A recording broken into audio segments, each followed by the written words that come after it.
Well, we've come to the Feast of Christ the King, the end of the liturgical year, cycle A. And next week will be the first Sunday of Advent, and we start a new liturgical cycle called B. All right, so considering yourself very well informed now, let's take a look at this, the readings for today for Christ the King, and I would title this reflection, Not Your Average King. There are three portraits of Christ as King, which are given here that I think, and all of them are sort of paradoxical, as often is the case with Scripture. Now, the first thing we see here is, I'll just list them, and then we'll see how we'll look at each of them. That he's a caring king, that he's a conquering king, and that he is a concealed king. All right. Now, first of all, as we look at these, as I say, we'll see some aspects of them that are a bit paradoxical. Paradox means something unexpected or something alongside or different than the common thinking or just the ordinary presentation of something. All right? So regarding him being a caring king, the first reading today is from Ezekiel 34, and it says this. It says, I myself will look after my sheep. I will rescue them from every place where they were scattered when it was cloudy and dark. I myself will give them rest. The lost I'll seek out, and the strayed I will bring back. The injured I'll bind up. The sick I will heal, but the sleek and the strong I will destroy, shepherding them rightly. Okay. Now, at one level, this idea of a caring king is a little bit paradoxical. Most people think today of king as kind of the autocrat, the one with the power who lives has a golden toilet and, whatever, just we have all kinds of sort of caricatures of a king. It's something which we often don't think of kings first and foremost as those who care for their flock. But, to some degree in the ancient world, there was a certain sense that the king is someone who's supposed to take care of me. And most kings had some approachability that we might find a little startling today, especially in our ultra-high security and all these, our presidents and other Congress members and other countries, kings and others are behind layers of security and entourages, and they're very unapproachable. But in the ancient world, it was thought that you could go up to the king or the emperor and raise an issue with him. Some of them kind of kept office hours. It is said regarding Abraham Lincoln, imagine he's running a war, but that on, I think it was Tuesdays, people could line up at the White House and come on in and talk with him about something. And if he could do something about it, he would. So again, these are different images. But the idea, one of the Pope's titles is Servus Servorum Dei. He's a servant of the servants of God. So when we think of people with authority, we first think about a power and getting their way. But as Jesus said, certainly in the scriptures, that those who have authority, who are great among you, must be the servant, even the slave of all. And so that authority is for service. Okay, with that in mind, we see this picture then, a kind of a picture of the king, in this case, Jesus. Ezekiel is referring to God in particular. We would particularize it here on our feast to Jesus himself as a caring king who, again, some of the key words, rescue, give them rest, seek them out when they're strayed, injured, heal their injuries and their sicknesses. And then we get this little usual add in at the end, and the sleek and the strong also I'll destroy, shepherding them rightly. So we see this image of caring, but there is that little twist at the end that gives it a kind of a paradoxical quality. You see, a good king who really cares, or take a good parent or a good doctor or anyone, fill in the blank, isn't just going to be about consoling and patting everybody on the head and telling them everything's fine when it isn't. There are going to be times when they have to do and say some pretty tough things and get us to make some changes in our life, And so again, who are the sleek and the strong? Now, because a lot of us are heir to this sort of Marxist dialectic of the persecutor and the persecuted, the victim and the victimizer, and all of this. It's that's sleek and strong. Well, that's certainly not me, but it's that other guy over there, and God's going to destroy him. Well, I got news for you. The sleek and the strong, we all have some of that in us.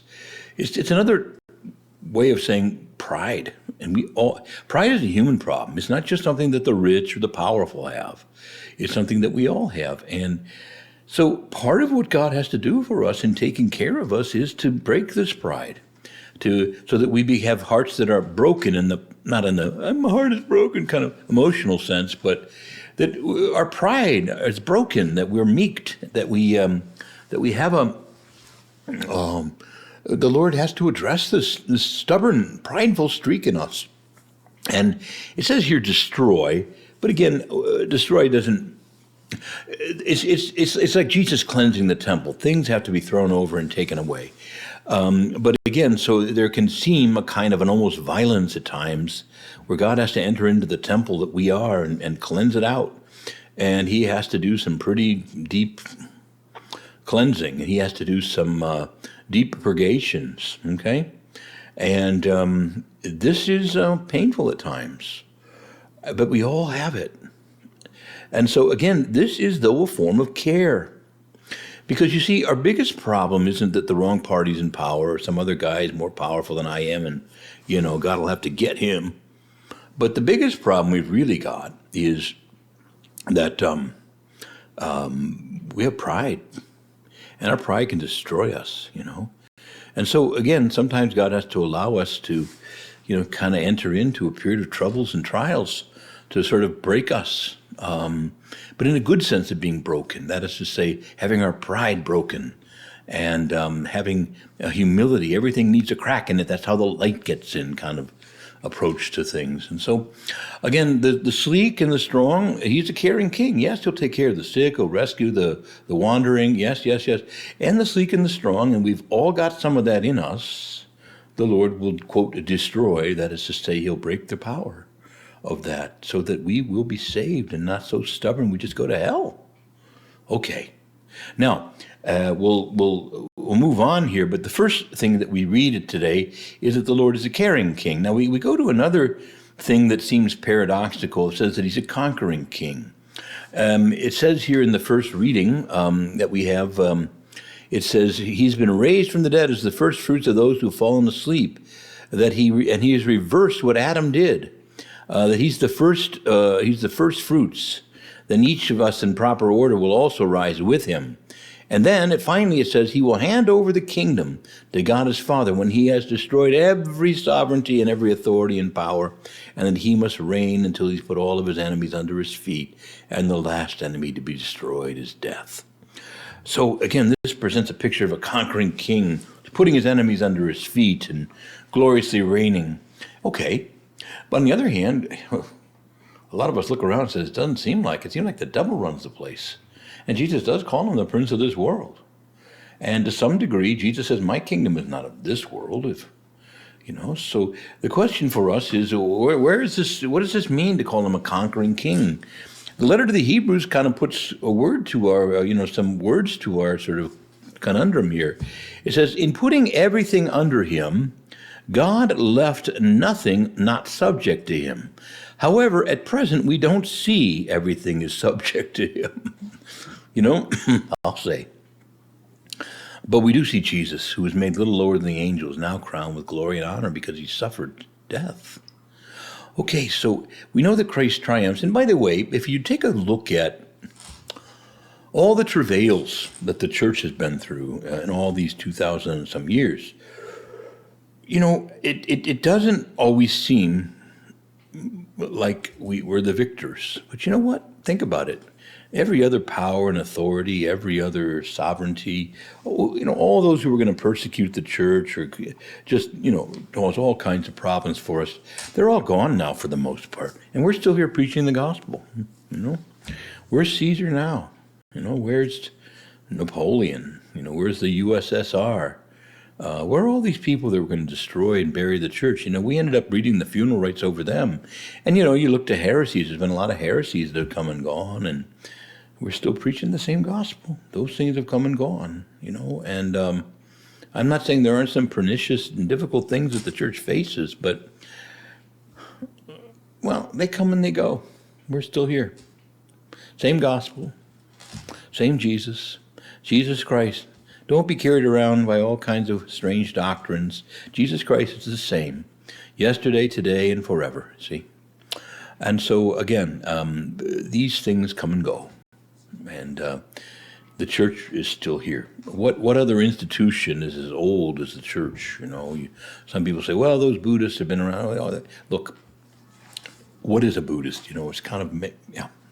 But we're a very focused institutional reality that everyone can point to. We've got rules, we've got doctrines and teachings, and we're kind of peerless in this. So I would just say, don't overlook the victory staring you right in the face. It is the church, the true church.